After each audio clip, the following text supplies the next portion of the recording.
All right, I'm back. Some technical difficulties. Very limited production crew here. That would be me. So, and I'm kind of a software guy. I've done some hardware, but mainly I'm a software person. So usually I wear a hat, which I probably should do, but we've already started. So anyway, so this idea of, that's how I was introduced to yoga. And then I went and studied at the Ramakrishna Center in New York, which is a monastic center, basically, but they teach householders. They call us householders. And I started studying with them in my 20s. I was there for several years. They used to teach us the Bhagavad Gita, the Upanishads. We used to have lunch with Swamiji there, meet and hang out with the monks a little bit. We went up to Thousand Island Park, which was a very famous center, retreat that was established by Swami Vivekananda, who was, probably the most prominent disciple of Sri Ramakrishna, 19th century Bengali saint, avatar. And studied with him for many years, was initiated in a ceremony, and was given a set of tools specific to me to facilitate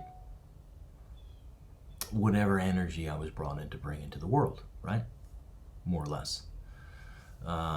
It's like, going to a psychologist, but it's like the hardcore psychologist. Anyway, so these guys were monks. They were renunciates, hardcore renunciates. Anything that came out of the Ramakrishna kind of Vivekananda tradition is pretty intense. And as such, I always, part of me always felt a little bit that I fell short as a householder with, I just fell short. We'll leave it at that. But that, I think, is, how, as Swamiji used to say, Swami Adiswarananda, was my teacher, used to say, look, they need the householders as much as they need the monastics, because the monastics don't earn any money. So how are you going to build a center and get a message out without householders?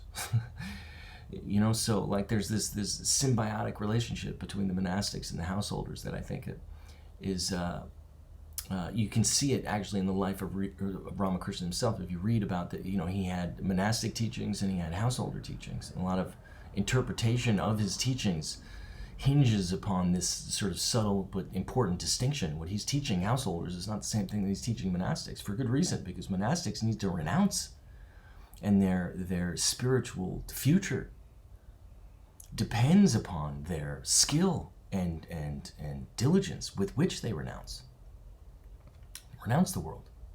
Neti, not this. They're Ghana yogis in many respects. Whereas householders are, you have to embrace the world for a certain. You're part of the world. The answer is not to reject the world. There's some people running around TikTok now.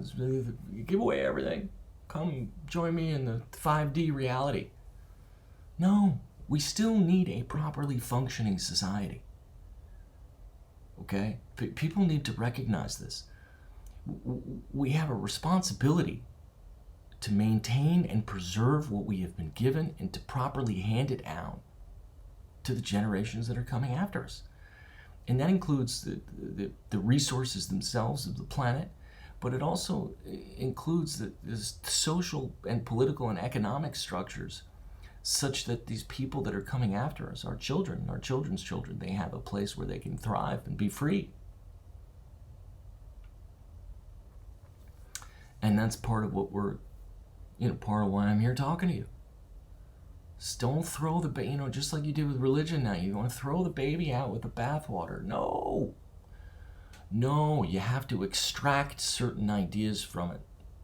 Take that as your foundation. I'm a software engineer, okay? And probably not ironically, the one software class I took in college, we ended up grabbing some code from an older brother in a fraternity, and we changed some functions around and handed it in. And again, the guy caught us, one of the most famous graphic design professors in the country, apparently. Caught us, pulled us in with these teaching assistants. You guys took his code, and they found the other guy too. They found everybody because they wrote software to find these patterns. It's hysterical. Why don't you just create a different assignment than the one you did last year? But is that, no, you'd rather put a team of TAs together to build software to catch people cheating. Like, what the fuck is wrong with these people? First of all, it's software. Why would you write software that's already been written? It's fucking stupid. Honestly, I'm a software engineer. I got working with systems all the time. If guys are writing code that's already been written, like what are you doing? In some cases, you may want to hand roll some stuff, but generally speaking, we're building upon the technological foundation of our predecessors. That's the way software works. That's the way technology innovates. That's the way we evolve from a systems perspective. Anyway, I digress. But the point being is that you build upon the knowledge of your predecessors. You don't throw the whole thing away. The kernels of religion and these ancient texts that crop up all over Eurasia, which I've talked about from a theology reconsidered standpoint that I get into in a lot of detail, they have very similar kernels about skeptical nature of reality and certain metaphysical positions that have not yet lost their connection to the spiritual realm, the realm of consciousness. You have this sort of pantheistic mythological domain that we see in Homer and in some of the Mahabharata, and there's mythical lore that comes from the Far East as well, which is a little bit more dispersed. But Hesiod is sort of realm of the gods, and I wanted to get into this a little bit because first of all, there's this energy body, right, has a relationship to the solar system and the planets, as above, so below, and astrology, right, which is typically, again, the scientism. Astrology is nonsense. There's no science behind it. Like, our whole clock and time structure is based on the movement of the planets and stars, these celestial objects. You don't think you have a relationship to them? Like, this is part of me. This is the objective, realistic, religious doctrine. You have no relationship to the cycles of the moon. There's no relationship on humanity. What are you talking about? It literally pulls water and tides, and it changes the light in the night sky. Light, consciousness. This is a whole other dimension that's out there. And this is why, you're either in one reality or the other. If you can't see that as being true, in some sense, there's a whole world that you don't see. And that's part of what I'm trying to at least elaborate on, bring about, or describe, right? In hopefully the scientific language. Because ultimately I'm a scientist. I have a master's in computer science, okay? Networking, and distributed computing. This is what I focused on. And that's what I do. I build massively scalable, secure production infrastructures and systems. I've been doing it for decades. Just as for decades, I've been studying and practicing yoga. Long story short, I'm a bloody yogi. I may be a reluctant yogi. I may feel that I fall short with some of the, moral or ethical precepts that Patanjali's system of yoga espouses. I may feel like I fell short of the renunciate monks that I studied with, but nonetheless, I'm a bloody yogi. If I'm not a yogi, nobody's a bloody yogi, because I've been doing this shit for 30 years, and I've been practicing more or less for 30 years, and that's how you learn stuff. You get skilled, you study it. I've been writing about this stuff. So, anyway, here I am. I'm a yogi, a scientist, I'm a father, a parent, I'm a householder, I have a job, all that stuff. So this fundamental shift of energy, chakras, kundalini, shakti, okay, you have to, okay, so now a whole new world opens up to you. Because now what seems hard and fast is a little bit, more fungible and integral to who you are. You have a relationship to it in a very deep and physical way. That's what quantum mechanics tells us, whether it's entanglement, and also the particle wave dualism that is embedded in the very fabric of a universe, this cosmic quantum energy field, which is what term that I use, the 0-point field, the Higgs field, sort of idea that there's an underlying universal ether, effectively, from which matter emerges and somehow dissolves and then reemerges in waves. That's not objective realism. It's something else entirely. And I end up with a system called the quantum metaphysics, or the metaphysics of awareness is the system that I end up working with and developing to try and understand how all these pieces fit together. But this universe, and this is the part that the Stoics understood and the ancients understood, that was the first block, the first decapitation that occurred with monotheism and Abrahamic traditions, was this idea that the world is not the physical, spirit, and mind and matter are different. Spirit and matter are different. It's not. You are much more integrally related to and connected to the world around you than you really fully understand. And the physics behind that again, and this is why metaphysics becomes so important, because it takes these sort of religious principles and integrates them in a rational scientific way. It takes physics and science and integrates it in a rational and scientific way. And it takes psychology and theology and integrates it into a rational scientific framework. That's the metaphysics of awareness, where all of those conceptual frameworks can be looked at in a scientific, rational, coherent way. And it takes these principles and helps to understand how all these pieces fit together, both in terms of how the ancients looked at the gods and the myths and the stories that they told about their relationship to energy, which was ultimately embodied in their altered states, all these mushroom and other hallucinogenic experiences. And it's also reflected in the UFO research, right? The alien abduction phenomenon and multidimensional beings and all this other stuff. Okay, this energy manifests in a way that makes sense to us. And in many respects, it's embodied so we can communicate with it. But it's energy. And that's that whole new world that becomes open to you. This is the path of yoga, ultimately, which is that your understanding of not only this multi-dimensional facets of reality, the metaphysics of it, but your conjunction with it, your union with it. That's what yoga is. That you are part of the system, that you are the system, that you are in fact made in the image of God. Because God's all there exists. That's it. Call him whenever the hell you want. Cosmic quantum energy field is this sort of fabric of reality that I described, but ultimately, universe is one song. That's what universe really literally means. It's just one song. It's just one cosmic dance. Shiva with the 1,000 arms and the cosmic dance. That's what we got going on here. It's not an old myth and an old wives' tale. This is why it's called esoteric doctrine, because it's hidden, but it's hidden in plain sight.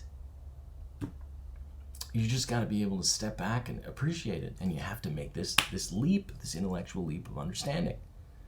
Now, part of the reason why yoga, particularly as Patanjali lays out, and that's the science of yoga, okay? If you're going to play around with this stuff, there's power that manifests, cities, there's all sorts of... Yes, because you're dealing with energy, and you're in a different world.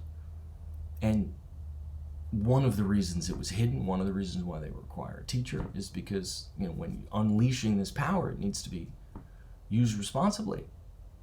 And that's where the chakra system comes in, and your ability to control the lower chakras is absolutely critical to a proper,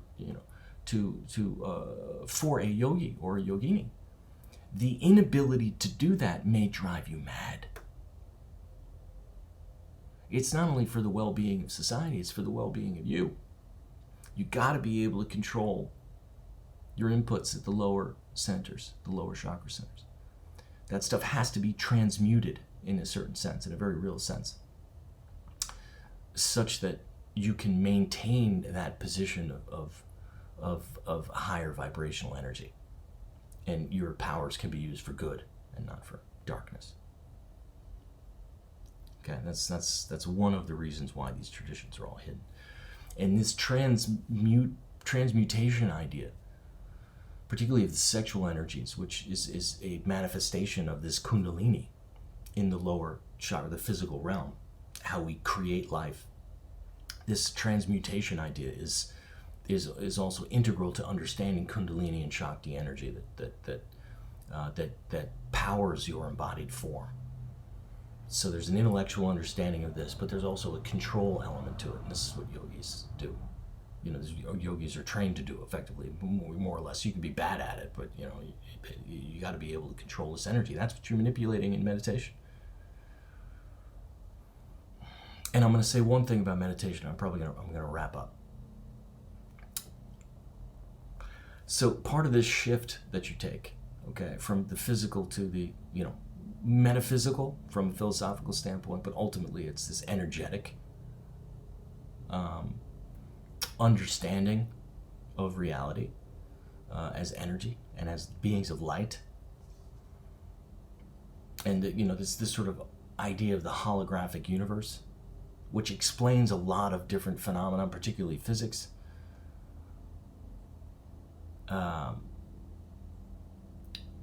There's this predisposition or teachings of controlling your thoughts, and if you can control your thoughts like a charioteer controls the horses, then somehow doors of awareness open to you. And so there's a couple of different misunderstandings there. First of all, the chariots are your senses, and this speaks to, and this is a ancient Vedic idea that sits in the Upanishads, and there's also reference to it, I think, in Parmenides, if I have that name right, if I have the pre-Socratic philosopher right, this idea of, you're the charioteer and your horses are, that which you you operate in the physical realm, all your senses, the nose and hearing, tasting, seeing, touching. These are the horses. And, as Krishna would tell us, to tame the horses, the same idea that Patanjali talks about. It's like, if you're going to rise and you're going to be a yogi, you need to understand, you need to control your senses. You need to be the charioteer. This idea, by the way, the horses and the senses is also Revelation. And there's 7 of them, chakras. It's the same basic principles that were in antiquity. These are same ideas, okay? And the ideas they manifest in all these ancient texts in the first millennium BCE. So how does that all fucking happen? Okay. Anyway, so this idea of you controlling the mind, but it presupposes that you are different from the mind. It presupposes that you are this physical form and you are not your thoughts. In fact, if you read all the meditation literature out there, you are not your thoughts, you are not your thoughts. Then what are you? Yes, that's the next question that they want you to ask. But from a practical standpoint, in meditation, you're channeling thoughts.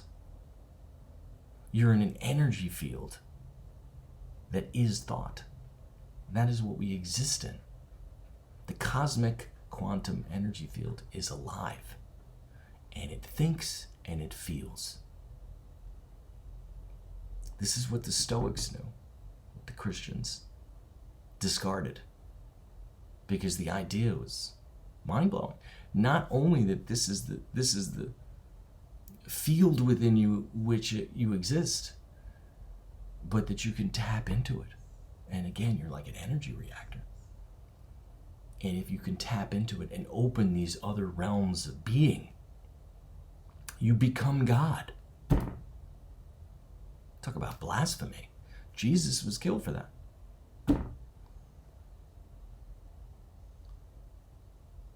That's the ancient secret. It's no less true today than it was then.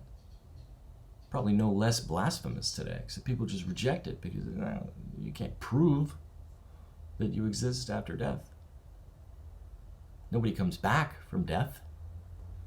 People are coming back all the time. Literally all the time. I mean, it's mind blowing in terms of it's comedy. We have such a massive body of literature that talks about it. People are coming back all the time, telling us what they saw. You don't think that life exists after death? I mean, do some fucking reading, man. Like, there's probably 7,000 books that have been written on this. None of which are being taught in schools, by the way. Can't teach religion in school. You can't teach spiritual. You can't teach anything in California. They're teaching yoga, and they're like, no. Not with federal funds. Freedom of religion. Okay. All right, so we're going to stop today. I'm not quite sure what I covered. A little bit more of the yoga and the kundalini and the chakras, the wheel of energy. Just understand, if you take nothing else from this lecture, right? Just understand that you are a being of energy and a being of light that has a manifestation in this physical form, rather than a physical being that perishes as death. The consciousness emerges from the brain. That's not right. It's wrong. It's misleading by design. Anyway, with that, have a great, wonderful day. Thanks for coming. Peace.